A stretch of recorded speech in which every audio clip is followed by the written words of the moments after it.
Continuamos nossa análise sobre os Estados Unidos, guerra com o Irã, e, nesta guerra, há 3 grandes questões que determinarão o desfecho desse conflito, assim como o mundo depois dele.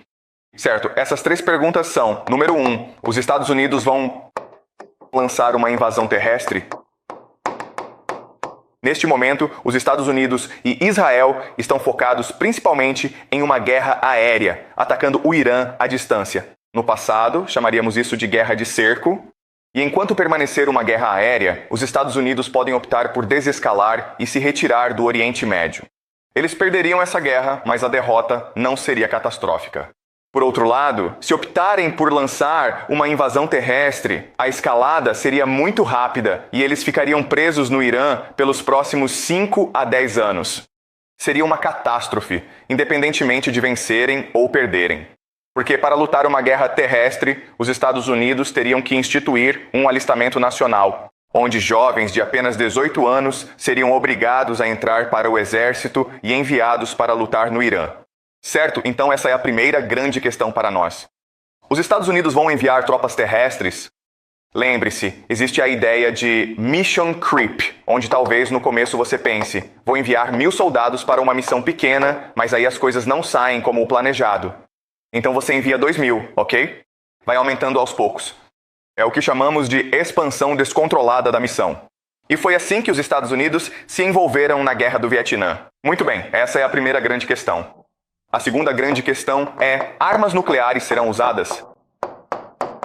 Existe muita preocupação online de que Israel esteja preparando um ataque nuclear contra o Irã, porque os israelenses não gostam de como a guerra está se desenrolando e querem retomar o controle, a iniciativa. Armas nucleares são um tabu na geopolítica. Os americanos as usaram no final da Segunda Guerra Mundial e ninguém mais as utilizou desde então. Se Israel usasse armas nucleares táticas, quebraria esse tabu universal e poderíamos nos encontrar em um apocalipse nuclear, certo? Então essa é uma grande preocupação que todos têm neste momento. E a terceira questão é a Mesquita de Al-Aqsa. Este é o terceiro local sagrado no mundo islâmico: a Meca, a Medina e a Mesquita de Al-Aqsa. Os muçulmanos acreditam que foi da Mesquita de Al-Aqsa, em Jerusalém, que Maomé ascendeu ao céu.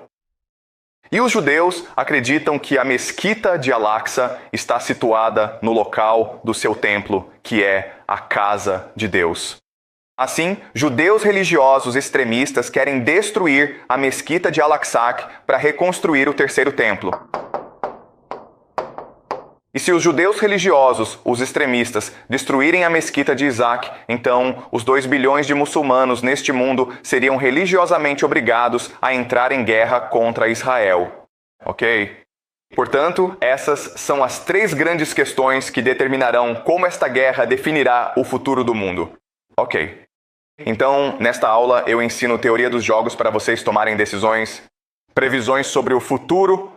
Então agora eu vou fazer 3 previsões e depois vou mostrar minha análise de como cheguei a essas previsões. Agora, o que é importante entender é que essas são apenas minhas suposições baseadas na minha análise. E se elas se mostrarem corretas ou não, determinará a validade da minha análise. Eu não tenho informações privilegiadas. Eu não sei mais do que você. Estou apenas trabalhando com conhecimento público e fazendo análise de teoria dos jogos. Então, de acordo com a teoria dos jogos, a resposta é sim.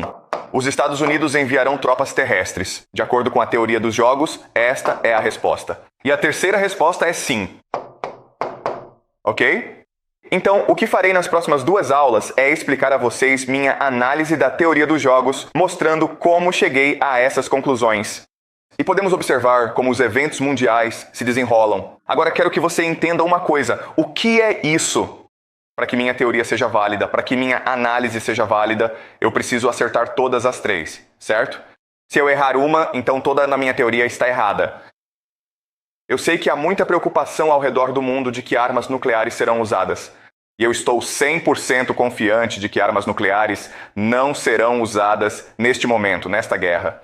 E se eu estiver errado, peço desculpas ao mundo, certo? Mas ao mesmo tempo, todos nós acabaremos mortos de qualquer maneira. Então, na verdade, não importa. Está bem? Certo? Tudo bem? Então, permita-me explicar minha análise. Lembrem-se, hoje o que vou fazer é o número 1 e o número 2. explicando por que Israel não usará armas nucleares e por que haverá uma invasão terrestre. Na próxima aula, explicarei o número 3 para vocês. Esse é o plano para esta semana. Tudo bem. Para entender o que está acontecendo, preciso ensinar alguns conceitos básicos de teoria geopolítica. Em assuntos militares e geopolítica, existe um conceito chamado escada de escalada. Escada de escalada.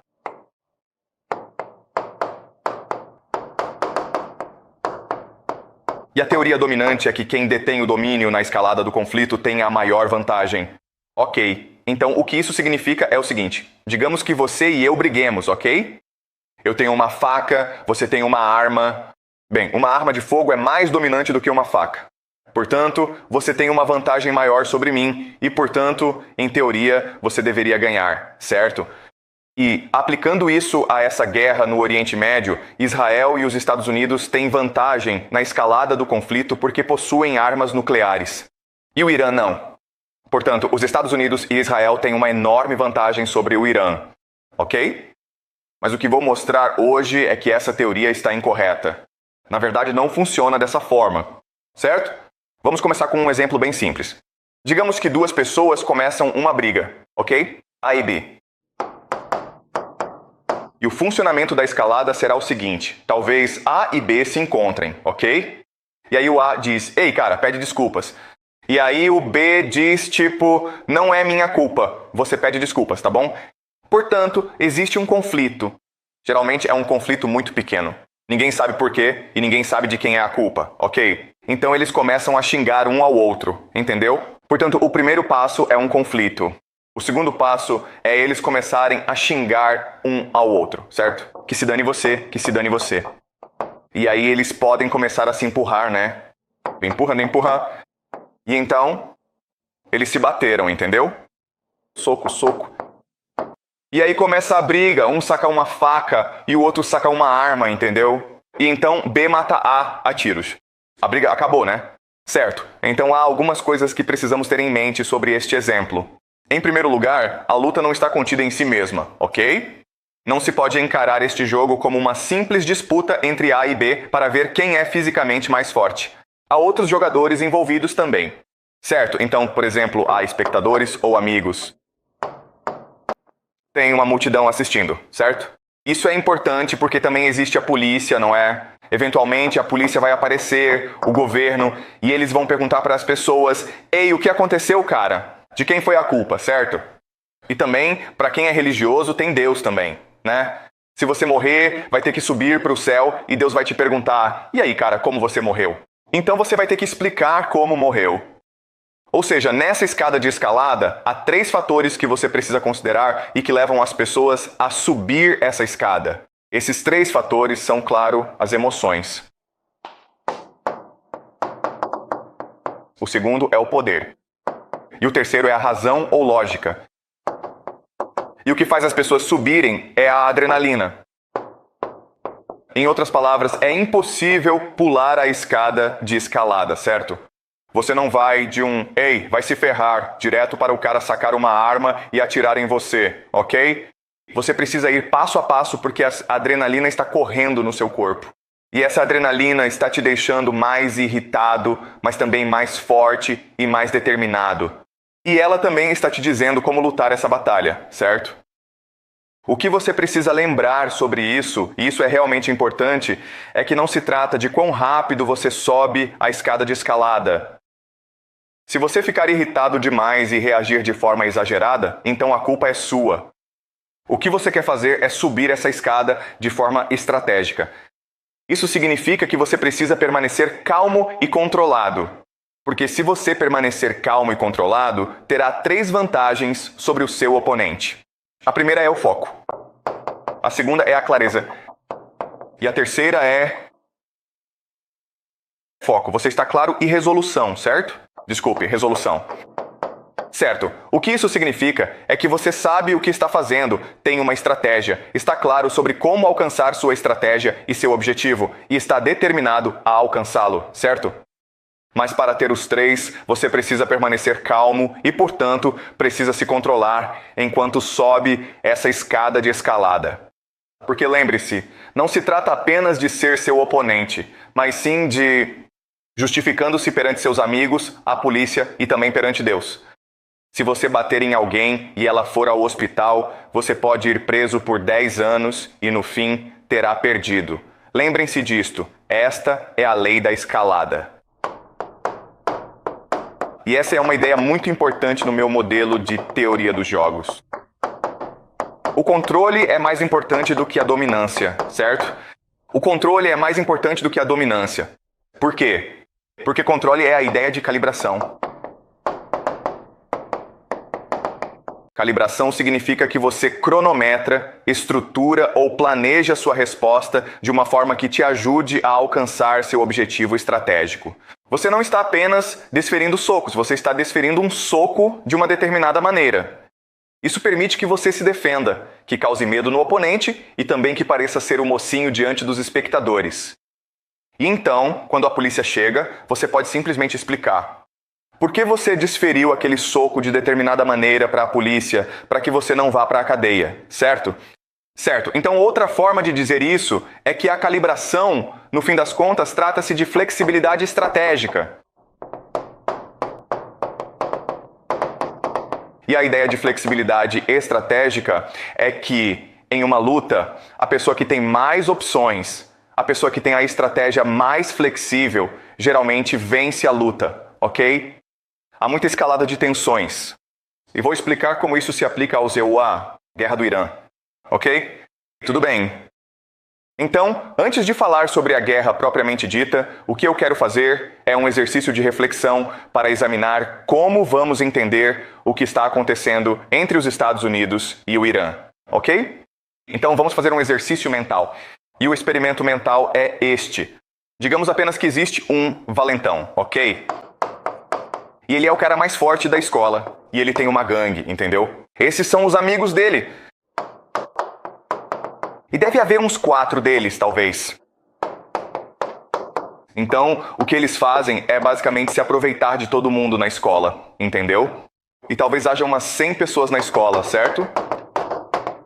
Então, o que eles fazem é cobrar de todos no refeitório. Um imposto.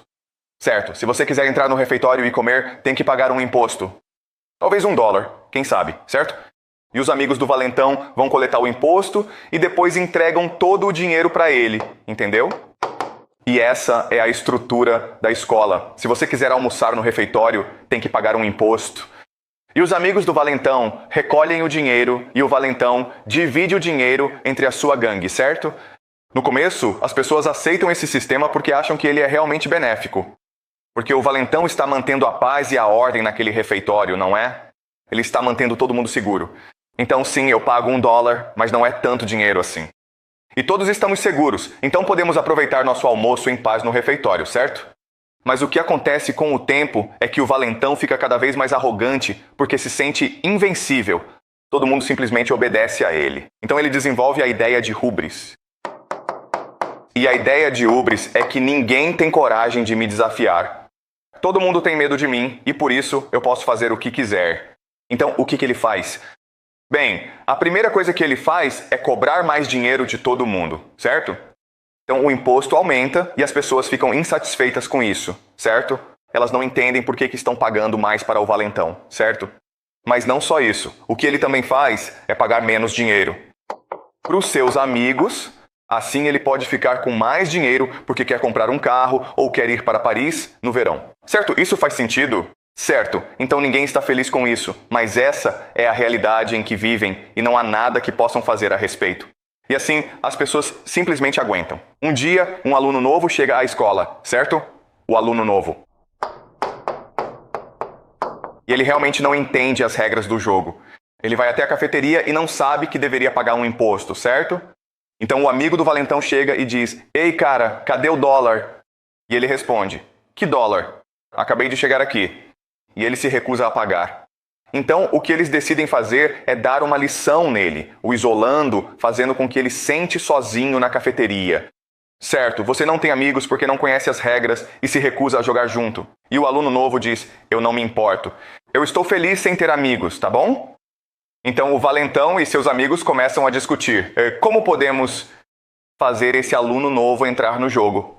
Então eles decidem que o que vão fazer é amaldiçoá-lo. Eles vão intimidá-lo, certo? Então o aluno novo vai almoçar, está comendo seu almoço, e os amigos chegam e começam a xingá-lo. Dizem, você é um covarde, quer brigar com a gente? E o que o aluno novo faz é simplesmente ignorar esses caras. E esses caras ficam tipo, o que está acontecendo, cara? Porque ele tem medo da gente? E aos poucos, o que acontece é que as outras pessoas, as outras crianças, percebem que, uau, talvez seja possível se rebelar contra o valentão. Talvez seja possível não pagar esses impostos idiotas. Então eles começam a conversar com ele secretamente, certo? Eles lhe dão presentes. Eles começam a sorrir para ele e a cumprimentá-lo, certo? Mas o aluno novo simplesmente ignora tudo, não é? Então os amigos ficam tipo, sabe de uma coisa? Na verdade, a gente nem se beneficia tanto assim dessa relação. Obrigado. Se a gente colocar esse aluno novo como o novo valentão, o novo chefe, ele vai nos tratar melhor. E aí você tem outros amigos que pensam, quer saber, esse valentão é gordo, é feio, talvez eu devesse ser o chefe, certo? Então, só porque um aluno novo chega, não conhece as regras e está disposto a desafiar a realidade, desafiar as suposições, os valores dessa cafeteria, agora há dissidência, agora está rolando uma rebelião. Certo. E pessoas diferentes estão conversando com ele e tentando formar alianças com ele. Mas o que ele faz, e isso é realmente interessante, é que ele simplesmente ignora todo mundo e se mantém concentrado. Ok? E aí um dia, o amigo do valentão aparece e diz, sabe de uma coisa? Você é um banana. E o novato finalmente diz, não tenho medo de você. Ok? E aí esse amigo volta e conta para o chefe, ei, esse novato disse que não tem medo de você, cara. O que você faz a respeito? E o valentão fica muito bravo e diz, vou dar um soco na cara dele. Ok? Então o valentão vai até o aluno novo e diz, se você não se desculpar, vou te dar um soco na cara. E o novato fica tipo, o que eu fiz de errado? Pelo que devo me desculpar? E o valentão fica meio confuso. Então ele se afasta, volta e diz, você vai se desculpar agora, cara? E o garoto responde, ok, mas por quê? Me diga, devo me desculpar pelo quê? E isso continua por um bom tempo, certo? E então, eventualmente, o valentão fica tão irritado que dá um soco no rosto do novato, certo? Então ele começou. Aluno novo. Ele está magoado, mas decide dar um soco na cara do valentão, ok? E o valentão é mais forte, então ele dá uma surra no valentão. Então ele espanca o novato. Mas o que aconteceu agora é que todos na escola perceberam que o valentão não é tão forte assim. Todo mundo já viu que o valentão é na verdade bem fraco. Então eles percebem que, ei, se ficarmos ao lado do novato, podemos vencer o valentão. Tudo bem? E no fim o que acontece é que o valentão é derrotado. Faz sentido para vocês?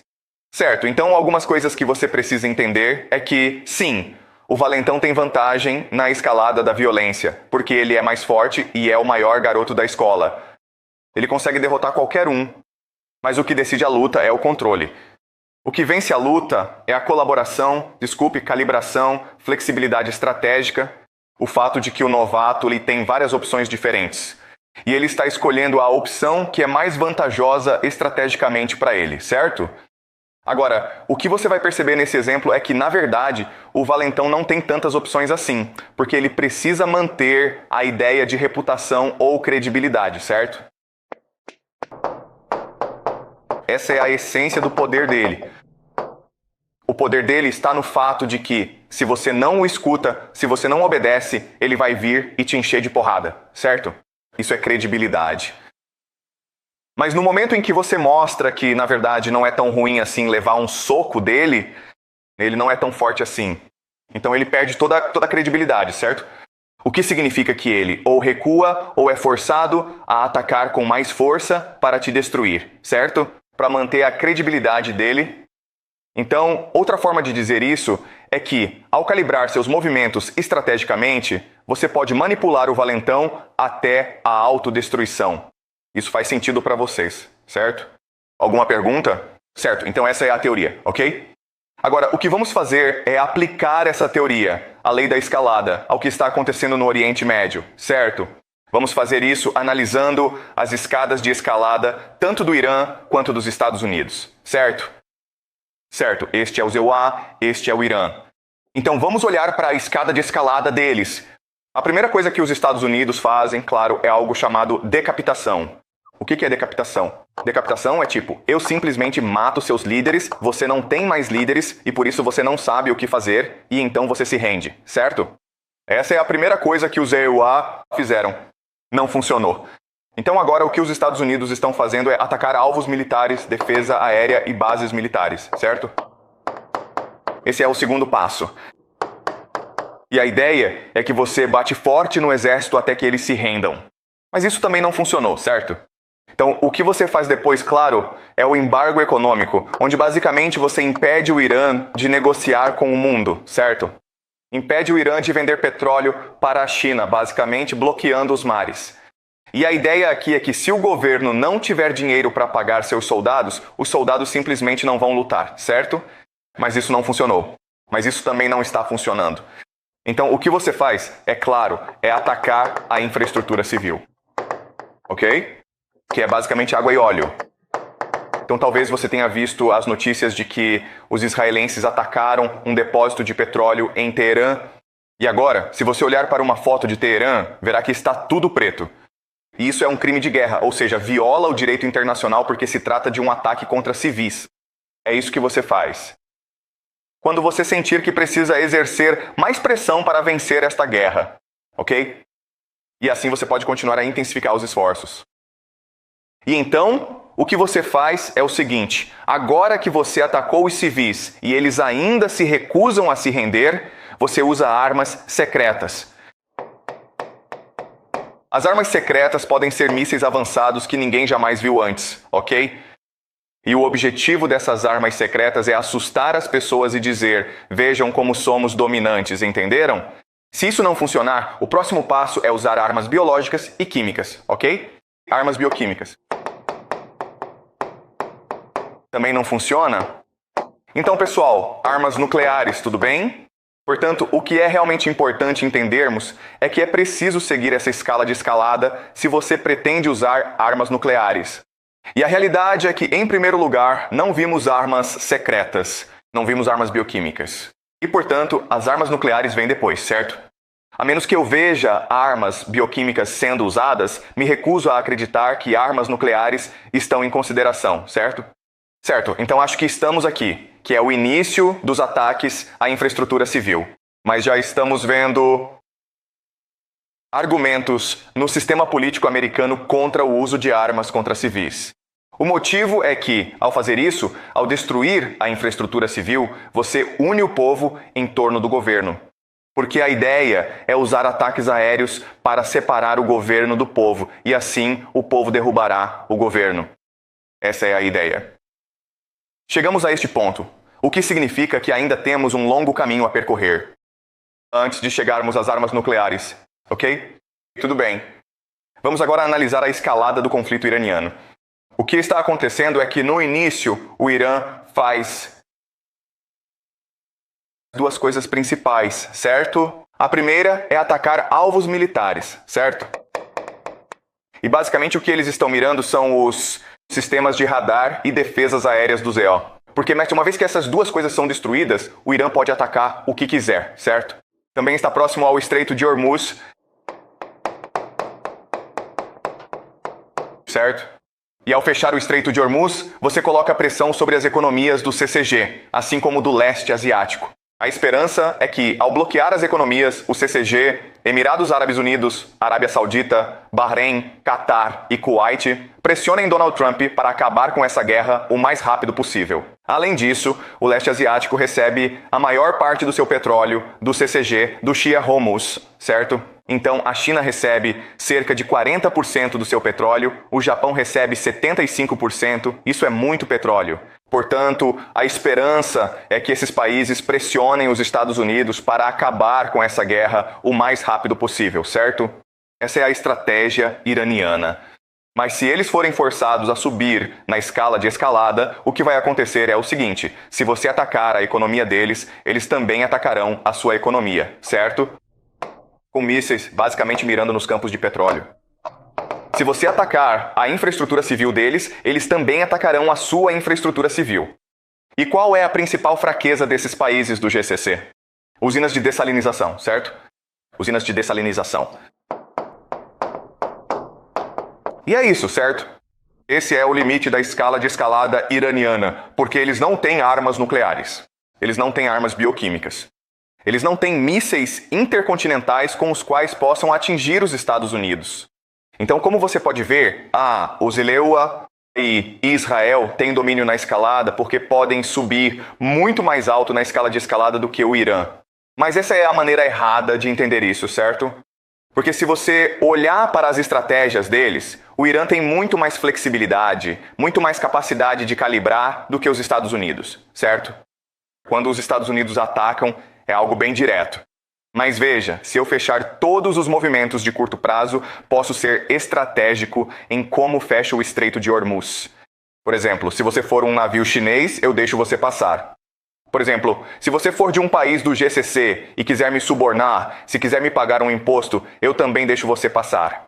Se você for de um país do GCC e disser, sabe de uma coisa, esqueça os Estados Unidos, quero ser amigo do Irã, eu também deixo você passar. Entendeu? Então, ao fechar todo o Estreito de Hormuz, isso cria uma estratégia de calibração. Isso permite que o Irã aplique pressão de forma seletiva e estratégica.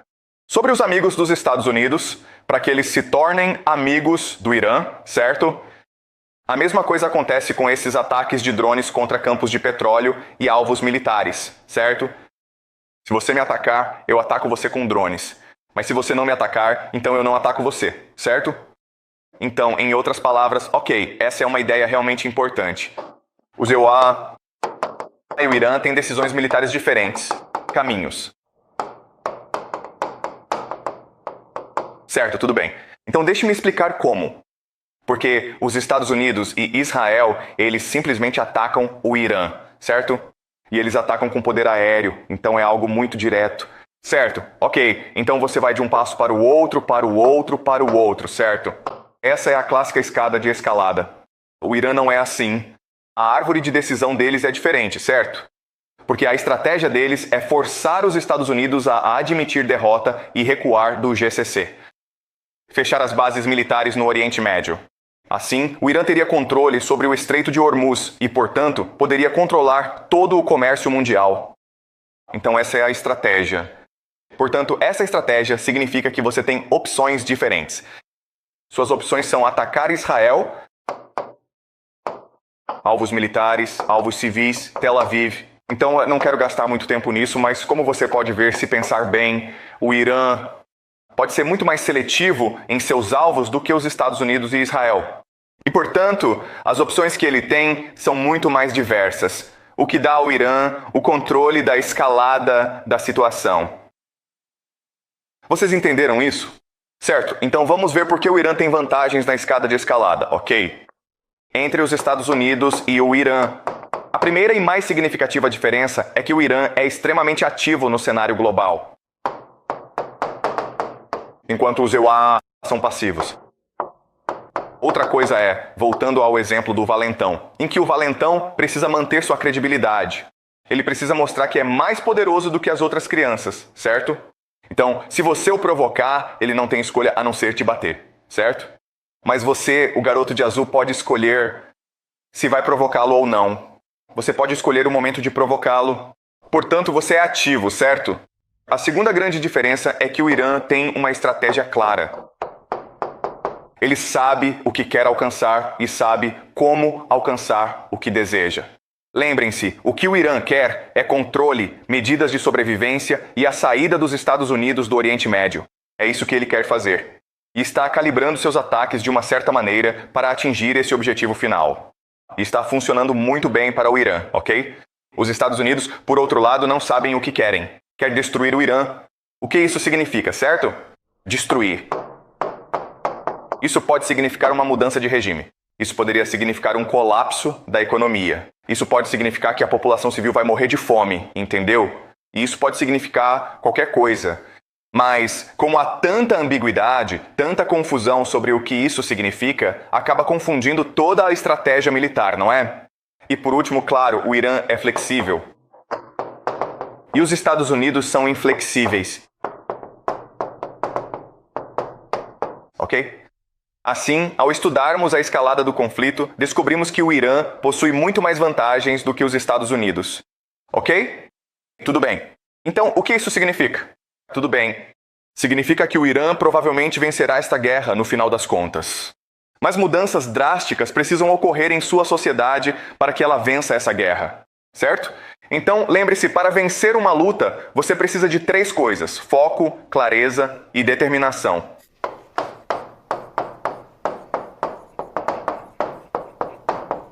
Certo, você precisa saber qual é o seu objetivo. Você precisa saber como alcançá-lo e precisa estar determinado a conseguir isso, ok? Então, o que isso significa para o Oriente Médio? O que isso significa para o Irã?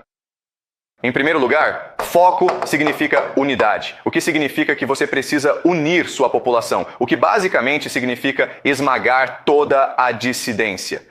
Não podemos mais discutir. Precisamos nos unir por um propósito, ok? A segunda coisa da clareza é censurar as pessoas. Censura. E já estamos vendo isso em Israel, onde não é permitido filmar ataques militares. Ok? Se um drone atacar Tel Aviv em Israel, você não pode filmar isso e postar nas redes sociais. Ok? O governo virá e te prenderá. O mesmo acontece em Dubai. Não é possível mostrar Dubai sendo atacada. Ok? Portanto, está havendo uma censura massiva. E resolução significa simplesmente militarização. Onde o Oriente Médio caminha para uma guerra total. Guerra total significa simplesmente que todos os cidadãos agora são recrutados para o esforço de guerra. Isso significa simplesmente que toda a economia está voltada para a guerra, entendeu? E um último ponto que quero destacar é o seguinte: o que precisamos entender sobre a escalada é que à medida que ela avança, temos que lembrar que esta guerra está sendo travada de forma multidimensional, certo? O que isso significa? Significa que o militar é apenas uma das dimensões.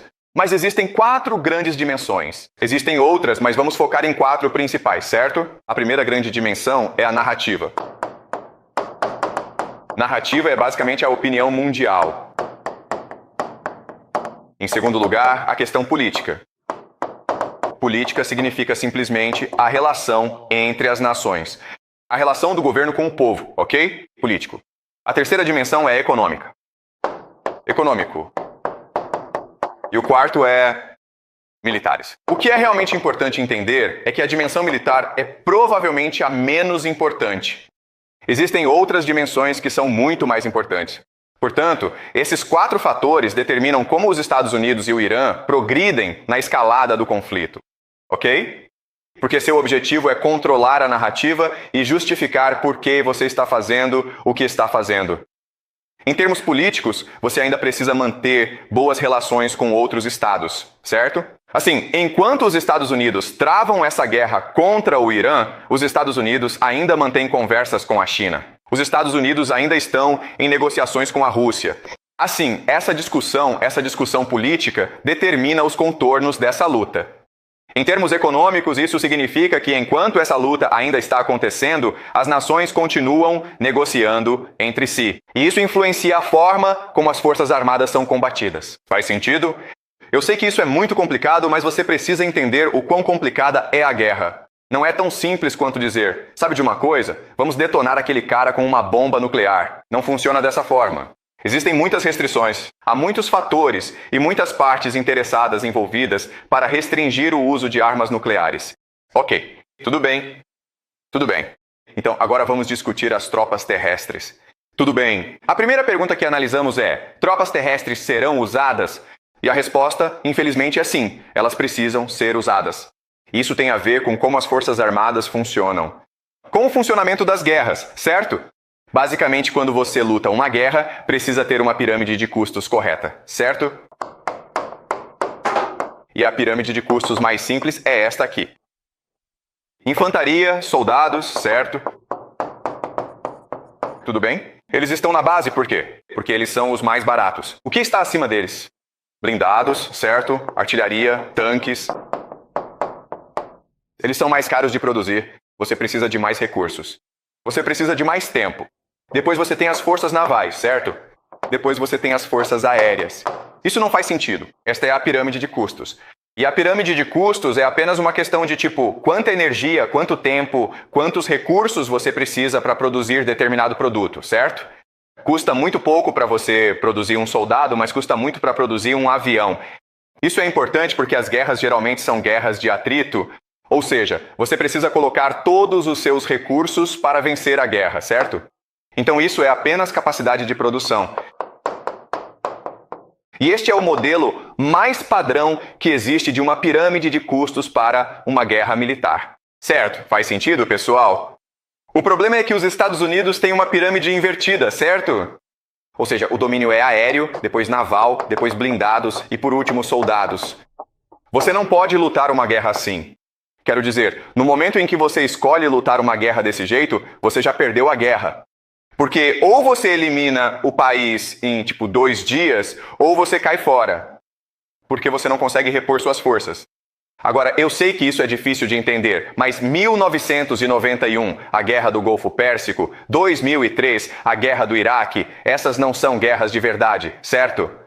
Porque os americanos eram tão dominantes e o Iraque era tão fraco que basicamente foi como um videogame, certo? Certo, é disso que se trata. Esses pilotos voando por aí estão bombardeando tudo. Ok, é como caras em tanques simplesmente atropelando o exército iraquiano. Aquilo foi só um videogame. Mas essa questão do Irã é uma guerra de verdade e por isso você não pode lutar uma guerra desse jeito. Se você quiser vencer essa guerra, a única coisa que pode fazer é voltar para uma pirâmide de custos realista. Você não tem escolha nessa questão, certo? Porque, mais uma vez, o produto mais barato de vocês são soldados, certo? E os mais caros são os aviões. Você não pode se dar ao luxo de usar um avião para salvar a vida de um soldado. No final das contas, essa análise de custo-benefício vai se voltar contra você. Ok? Faz sentido, pessoal? Muito bem, se os Estados Unidos quiserem vencer esta guerra, não terão outra escolha senão usar tropas terrestres, usar soldados como a principal força militar. Alguma pergunta até agora? Tudo bem, está ótimo. A questão que se coloca agora é, os Estados Unidos usarão tropas terrestres? Eu já disse que, se os Estados Unidos quiserem vencer esta guerra, não terão outra opção senão usar tropas terrestres. Mas será que os EUA usarão tropas terrestres? Isso depende das estratégias de teoria dos jogos de cada um dos diferentes jogadores, ok? Vamos então analisar os 4 principais atores envolvidos nesta guerra. Você tem os Estados Unidos, você tem Israel, você tem a Arábia Saudita e você tem o Irã. EUA e Irã são fáceis de entender. O que os Estados Unidos querem é destruir o Irã.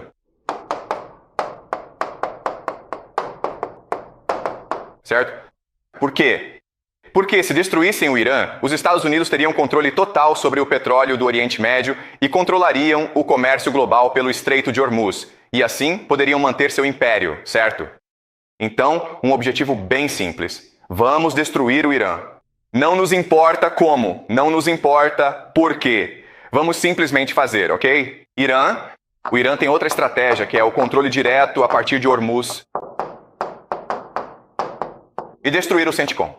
O CENTCOM é basicamente o comando militar americano no Oriente Médio, chamado Comando Central, ok?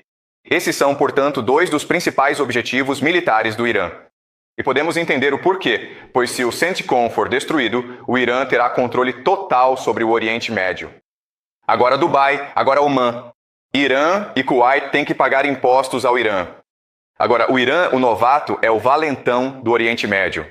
Agora, é uma potência hegemônica. Esse é o objetivo político desta guerra, ok? Israel é um caso um pouco mais complicado. Tudo bem? Para Israel... desculpe, outra coisa é a humildade de Israel. Além disso, se você derrotar os Estados Unidos, enfrentará Israel, a maior potência militar do Oriente Médio. Querem humilhá-los e enfraquecê-los, mas não podem destruir Israel, pois tem armas nucleares. Se você irritar Israel, essas ogivas nucleares começam a voar. Você não quer isso. Então esses são os 3 principais objetivos políticos do Irã. Controlar o Estreito de Hormuz, destruir o CENTCOM e humilhar Israel. Se você é Israel, na verdade, para você, a estratégia é diferente. O que você quer fazer é o seguinte. Você quer destruir o CENTCOM. E destruir o Irã. Certo? Esses são seus objetivos. Por quê? Porque se você destruir ambos os seus estados finais e destruir o Irã, então você será o único hegemon no Oriente Médio, certo? Também destruir o GCC. Destruir a Arábia Saudita também.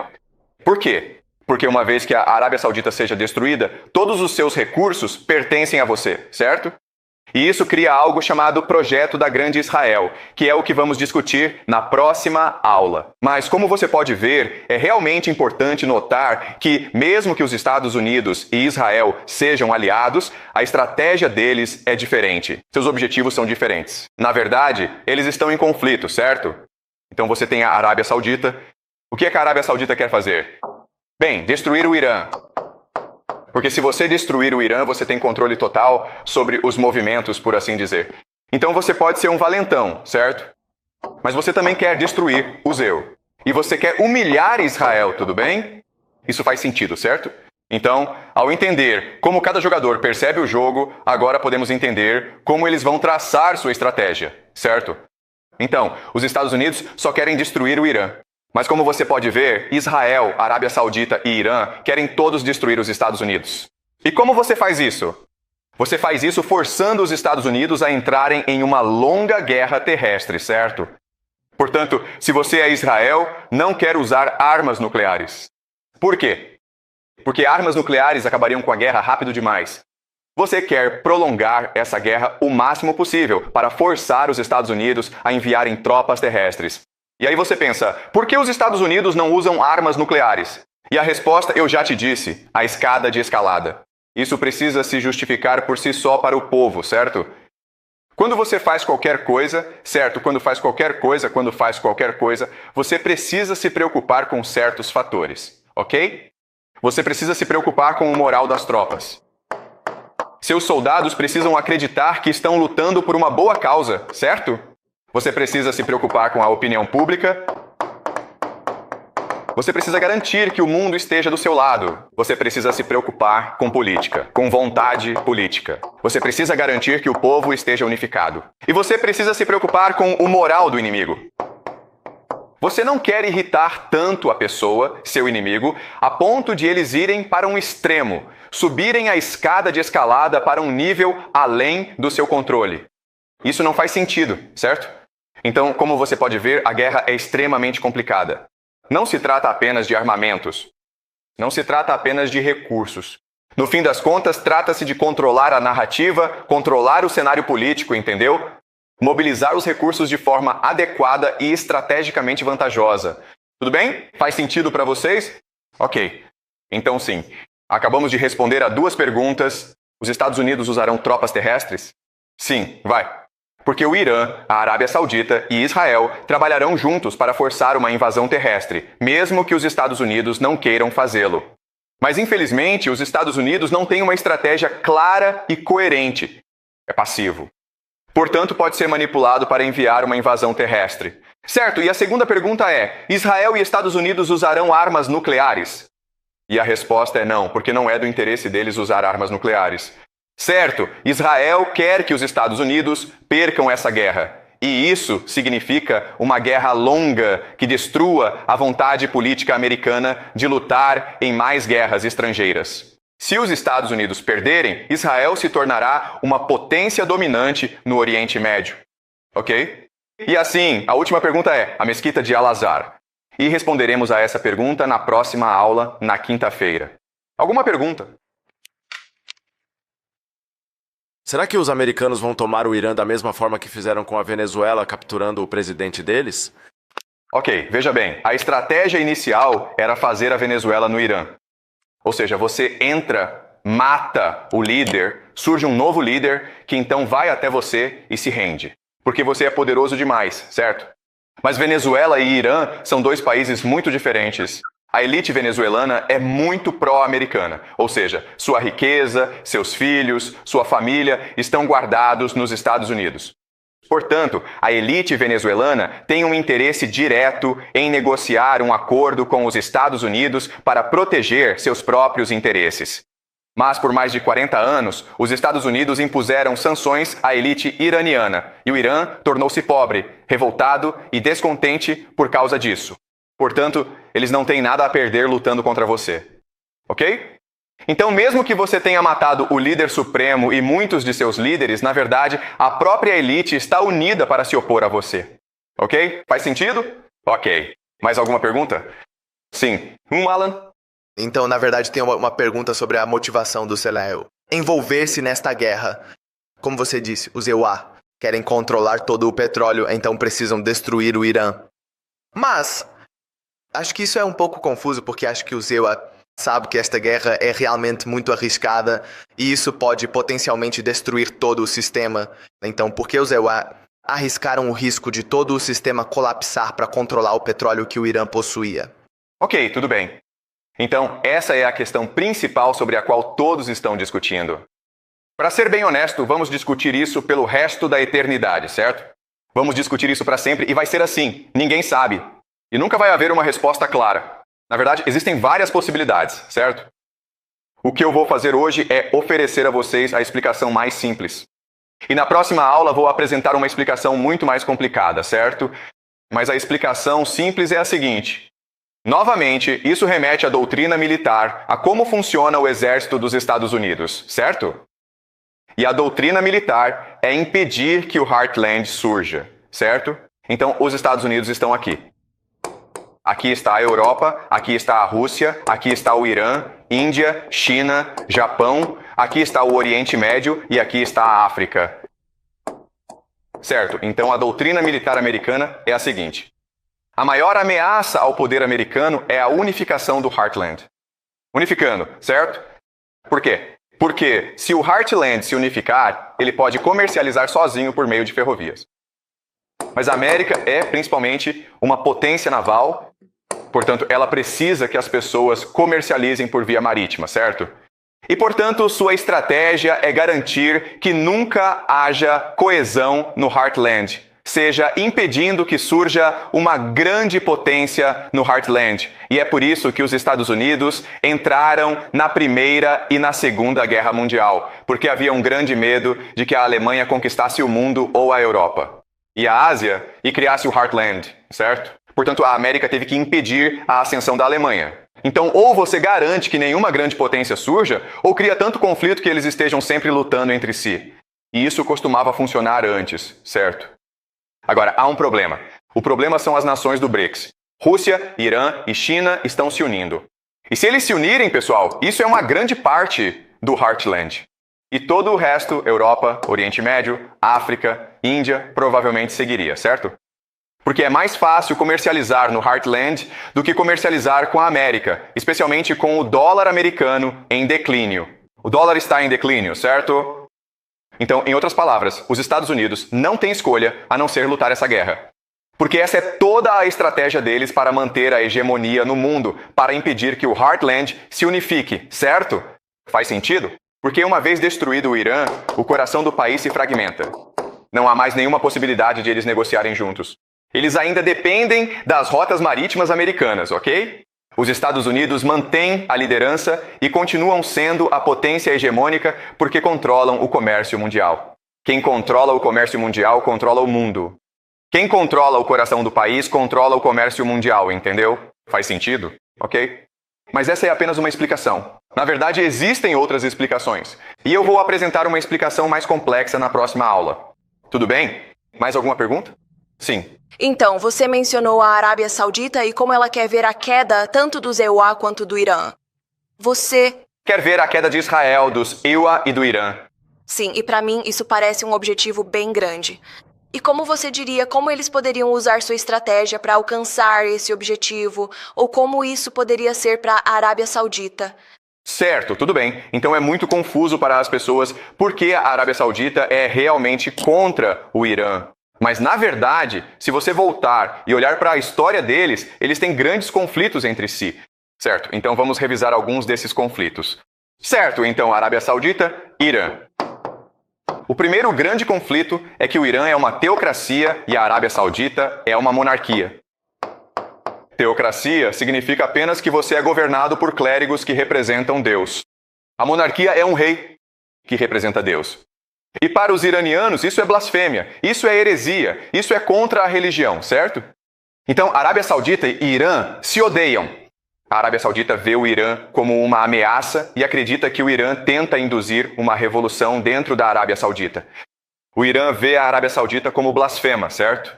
E isso é um grande problema porque a Arábia Saudita é o lar de Meca e Medina, os dois locais mais sagrados do mundo islâmico, certo? O segundo problema é que a Arábia Saudita é sunita e o Irã é xiita.